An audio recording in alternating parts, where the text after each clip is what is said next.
The next technique is returning storm. Now with the help of Brian, this is a club that's passed me by because I dodged it. He starts in a left neutral bow. Okay, Brian has the club wound up to his head. Okay, move in a little bit more.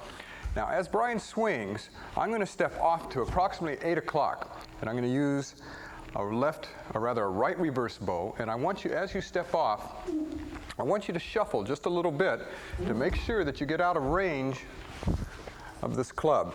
All right, that's the extent of the reach right there, and I want you back. I want your left hand up as a check, bottom hand down, checking the groin area in case he changes his orbit in mid-swing. All right, let's do it again. Now, as Brian moves in, I shuffle back just a little bit. And now Brian missed me, so he's going to return. Here's the storm coming back. Just as that storm starts to arc in, I'm going to step in from 8 o'clock to 2 o'clock. All right, and as I step in, I'm going to get close enough behind his knees so this acts as a pivot point. It also checks his leg. At the same time that I step in and that club comes back into me, I'm going to block it and break it at the same time. But I'm not going to stop Brian's force. I'm going to borrow that and use it against him. Now watch again.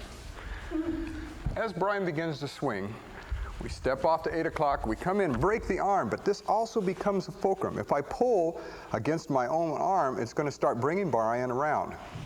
All right, so he's going to pivot around that arm. Watch that again. That's an important part of the move. You've got two fulcrum points, here where my leg is and here where my arm is on his elbow. All right, now he's going to pivot around my leg, but he's also, as that break, he's got to pivot around this fulcrum. To help him pivot around it, I'm going to move my right leg back up to 10 o'clock because this will carry my weight, give me more leverage into supporting Brian to bring him around that fulcrum. Okay, let's take it again. All right, I dodge it by shifting off and around and set him up into position here. Now at that point, like I said, I'm coming from 10 o'clock. Now Brian, if the elbow is broken, he's going to be down low enough so that we can add a snap kick with the instep of the foot to the sternum or the solar plexus.